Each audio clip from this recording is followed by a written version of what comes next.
Mainit na balita.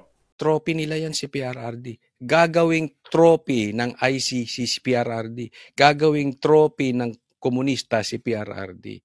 Hindi ko naman maintindihan to si Marcos. Yung tatay niya nakipaglaban sa komunista and siya nagpapagamit sa komunista. Dahil sa pagtatraidor mo, dalawang lumalaban sa komunista, pinakulong ni Torre. Dalawang lumalaban sa komunista, hinaras ni Torre. Eto, next natin. Robin Padilla, hihilahin si Torre. Si Torre, komunista ka. Ayan, pag-usapan natin ito. Gusto ko lamang pong iparating sa lahat na wala na po dito si Pangulong Rodrigo Roa Duterte.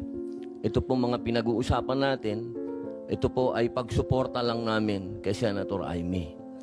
Pero alam niyo po, sa ating mga magigiting na panauhin dito, napaka-ironic lamang po na alam naman po natin lahat, batid natin lahat, na dadalawang pangulo lang po ang lumaban sa komunista. Ayan. Bago ko i-play. Sino lang yung dalawang lumaban na pangulo sa komunista? Lagay nyo nga sa comment section. Walang daya na, lagay nyo. Sino yung dalawang pangulo na lumaban sa komunista? Una, si Ferdinand Marcos Sr. Ano po ang nangyari?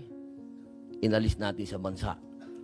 Ang sumunod na lumaban po sa komunista ay si Pangulong Rodrigo Roa Duterte. Ang tanong ko lamang po sa PNP, inalis din sa bansa. Pareha sila. Dalawang lumaban sa komunista. Tatandaan nyo to. Why? This is very, very important. Yung dalawang lumaban sa komunista, inalis ng bansa. That is the playbook ng komunista. Gawain po nila yan. Kung susundan natin yung paliwanag ni Robin Padilla, and I think this is public knowledge. Alam naman yung style, yung pagkakatanggal ni Marcos, baka hindi po natin nalalaman. Marami pong nagsasabi, yung Marcos Sr. yung pagkakatanggal kay Marcos, yung EDSA 1, ang nanguna dyan, komunista. Okay? Malaki po ang problema natin sa komunista. Tanong, papayag ba kayo na muling manumbalik ang komunista? Hindi po to red tagging. Sinusundan ko lang po yung sinasabi ni Robin Padilla. Hindi ko po kayo hinuhusgahan. Hindi po ba nyo tinanong man lang sa mga nag-uutos po sa inyo kung bakit natin dadalhin sa The Hague ang ating dating Pangulo? Na alam naman po natin na buhay ang Communist Party sa Netherlands. Yun, di ba? Buhay. Komunista dyan. Yung kinalaban ni Tatay Digong para ang kalsada mo, kalsada ko, kalsada natin, mga Pilipino, mapayapa dyan sa mga lintik na pumapatay na NPA, dyan sa mga namumundok, dyan sa mga child abuser, dyan sa mga recruiter. Yan ang lumini si PRRD ng komunista tapos dadalin mo ron. Alam mo kaya bilib na bilib ako kay Pastor Kibuloy. Alam niyo kung bakit? Alam niyo kung bakit maraming galit si Pastor Kibuloy at nakakulong din ngayon? Bukod sa pagiging kaibigan niya kay PRRD, wala kayong makikitang pastor or politiko bukod kay PRRD and BP Sara na talagang tunay, nagbuhos ng effort, ng pera, ng karir, ng channel para sugpuin ang komunista. Wala po. Si Pastor Kibuloy lang. Kaya nga, sabi ko, malaki problema natin ngayon. Kasi yung lumalaban sa komunista, kinukulong. Yung lumalaban sa komunista, binibitbit dun sa lugar ng mga komunista. Alam naman po natin na hinihingi natin dati na i-transport dito si Joma Sison, dalhin dito sa Pilipinas. Pero nagkabaliktad po. Ang tinransport natin ay yung dating Pangulo natin. Tinan mo si Joma Sison pinauuwi dito pero hindi binitawan ng Netherlands. Bakit?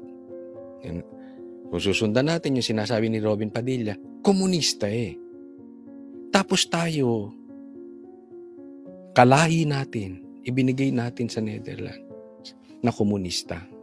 Na lumaban sa komunista.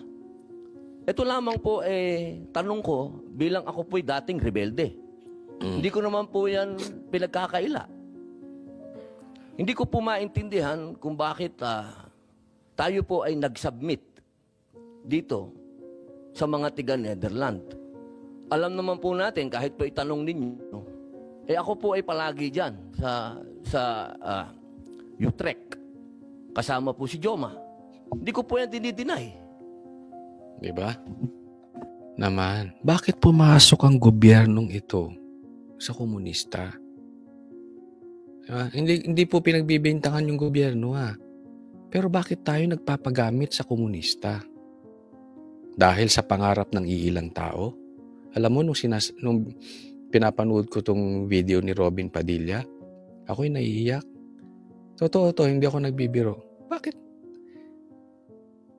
ganito nangyayari sa bansang Pilipinas? Yung mga katulad ni PRRD na may ginagawang mabuti, sila ang pinasusugpo natin sa mga komunista. Bakit hindi natin sugpuin ang komunista? Pero nakakagulat lamang po na dinala natin doon ang dating Pangulo. Yung po ba, hindi po ba alam ng PNP na karamihan po sa mga dumadating na pera sa komunista, sa mga terorista, ay galing po sa abroad. Diba? Malaman ang alam mo, sumaludo ako dito kay Robin. Lumabas ang tapang ni Robin dito. Mabigat to binabanggit niya Ibig sabihin, financer ng mga komunista galing sa ibang bansa. Binubuking niya na rito. At kahit alam na to ng iba, importanteng nababanggit niya dyan sa Senate. Kasi naka-record po yan. Ang pinanser, ang nagpapatakbo ng komunista sa Pilipinas sa ibang bansa. Tapos dinala natin ang dating Pangulo sa ibang bansa. Anong ibig sabihin? Wala pa tayong kalayaan. Sunod-sunuran pa rin tayo sa ibang bansa. At tayo naman, nagpapagamit dahil yung iba sa atin na mga politiko ay merong sariling pangarap. So pinapagamit niya na ang bansa natin sa Netherlands, sa komunista, sa Amerika, may EDCA pa tayo, para lang makinabang siya ng personal. Ganyan po ang kalalagayan ng bansa natin. Yan po ang paliwanag ng sinasabi ni Robin Padilla. Yan po yung mga tanong na kailangan ko po sanang itanong sa inyo at marinig ang mga sagot ninyo, pero naubos na po ang oras natin sa paikot-ikot. Ako po ay gusto ko pong iparating sa inyo ang kalungkutang napakalalim. Sapagkat sama-sama po tayong lumaban. Gusto po natin ng law and order sa ating bansa. Pero pagdating po sa kaduluduluhan, alam niyo po... Parang pinagtagumpay. Alam mo, parang nanalo komunista rito. Trophy nila yan si PRRD. Gagawing trophy ng ICC si PRRD. Gagawing trophy ng komunista si PRRD. Hindi ko naman maintindihan to si Marcos. Yung tatay niya nakipaglaban sa komunista. And siya nagpapagamit sa komunista. Ano ba namang klaseng nangyayari dito kay Marcos? Hindi ko talaga maintindihan. Yan po lumalabas sa paliwanag ni Robin Padilla. Nagpapagamit to si BBM sa komunista. Diba? Ewan ko to si BBM talaga. General Torre, congratulations, nakadalawang medalya na po kayo. Pero alam niyo po, sir, na... Diba? Isipin mo yun. Yung sinasabi niya ni Robin Padilla na yan, yan ay sarcastic na patama kay Torre. Dahil sa pagtatraidor mo, 2 lumalaban sa komunista, pinakulong ni Torre. 2 lumalaban sa komunista, hinaras ni Torre. Una, si Pastor Kibuloy. Pangalawa, si Tatay Digong. Tapos, prenomote pa ni Marcos. Ganyan po ang puso ni Marcos. Tapos magagalit kayo pag sasabihin ng taong bayan, nagpapagamit kayo sa komunista. Nalulungkot po ako dahil yung katapangan po ninyo, sir, medyo nakalulungkot po. Bakit? Napakatanda na po ni former President, sir. Ako naman po tagahanga ninyo sa pagkamatapang ninyo, sir, pero napakatanda na po ni Alaman niya sinasabi ni Robin. Ito, alam natin yan sa mga lalaki, ha? Alam natin yan. Pag sinabi, oo, ang tapang mo. Ha? Sinapak mo yung babae. Anong ibig sabihin sa atin na niya mga lalaki? Bakit hindi ako kalabanin mo? Diba? Bakit hindi ako sinapak mo? Alam natin niya mga kalalaki ang ganyang banat. Yung banat ni Robin na yan, sinimulan niya sa promotion mo. Dahil sa di umanong tapang mo, na-promote ka. 2 beses magkasunod. Pero matanda na yun. Ano ibig sabihin? Yung tapang mo sa akin mo ilagay. Ako hilahin mo. Ito si Robin, totoong ano to ha. Totoong street fighter to. Meron kasi yung matatapang, meron yung talagang street fighter. Ito si Robin, matapang street fighter to. Hindi nito urungan si Torre. Tunay na matapang to. Kaya alam mo, nabibilib ako dito kay Robin, hindi dahil sa kakilala natin siya, pero hindi dahil artista lang. Hindi, kasi siya nasabi ng taong bayan sa kanya, artista lang, walang ginagawa. Hindi po. Pinapakita niya rito. Hindi niya iniiwan si Tatay Digong hanggang sa huli. Sa katunayan, medyo turn off pa nga ako sa ibang senator eh. Na ginamit lang si PRRD tapos tahimik. Parang takot pa kila Boying. Takot pa kila Torre. Si Robin Padilla, hindi. Di ba? Kaya bumilib ako dito eh. Yan ang tao. Tunay na tao. Hindi nang iiwan ng kaibigan. Former President. At alam naman po natin, sir, na lumaban yan sa komunista. Alam niyo yan, sir. Sana naging konting ano lang po tayo ba? Binigyan naman natin ng konting kung paano natin tinitingnan yung mga medalya nyo. Hindi lang nalagyan ng medalya si Presidente, pero kung sa medalya ang pag-uusapan, tinulungan niya tayo laban sa mga terorista. Yun, matindi yung binanggit niya ngayon, no? Alam mo, ang dami mong medalya, yan ang ibig niya sabihin. Pero kung medalya at medalya rin, maraming medalya dapat si PRRD. Kung medalya lang ang pag-uusapan, ikaw, Torre, yung medalya mo walang silbi. Ako yan ang nakikita ko kay Robin. Hindi niya na kailangan i-mention yung medalya. Hindi niya na kailangan i-mention yung 2 beses niyang pagka-promote. Pero in-mention niya yun kasi yun ang ibig sabihin nun. Sayang yung medalya mo, Torre. Lumaban to sa komunista. Hindi mo ba alam, Torre? Parang ganito ang sinasabi ni Robin. Hindi mo ba alam, Torre, ang daming namatay sa hanay ninyo, mga kaibigan ninyong uniform men. Ang daming namatay sa hanay ninyo sa pakikipaglaban sa mga komunistang ito, sa mga rebelding ito. Tapos, etong lumalaban sa mga komunista, hindi nyo inisip, pinadala nyo sa bayan ng komunista. Yun ang ibig sabihin dyan ni Robin Padilla. Yun lamang po, sir. Sana napakasakit isipin. Ito pong bagay na ito, parang pati itong ambassador natin.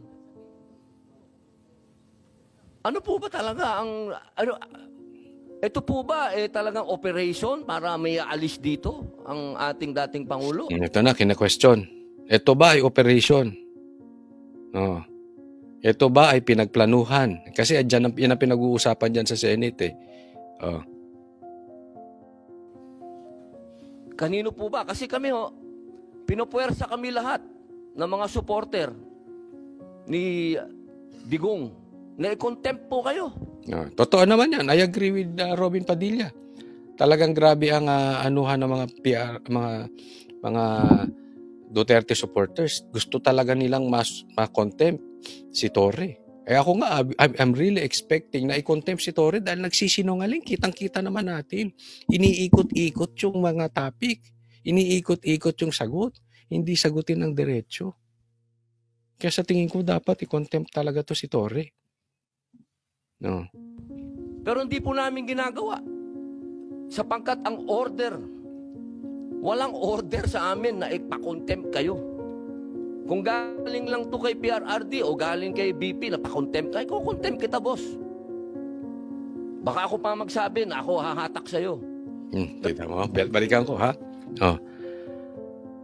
Walang order. Una, dalawa po yan. Tingnan natin mabuti. Una, walang order na i-contempt si PRRD at si BP Sara, si Torre. Alam mo, diyan naman ako bilib talaga sa mga Duterte.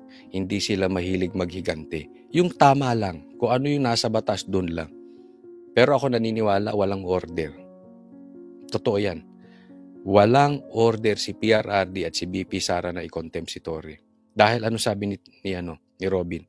Kung may order, i-contempt. Alam naman natin. Ha? Ito si Robin ay matibay na sundalo ni PRRD. Talagang ito'y matapang.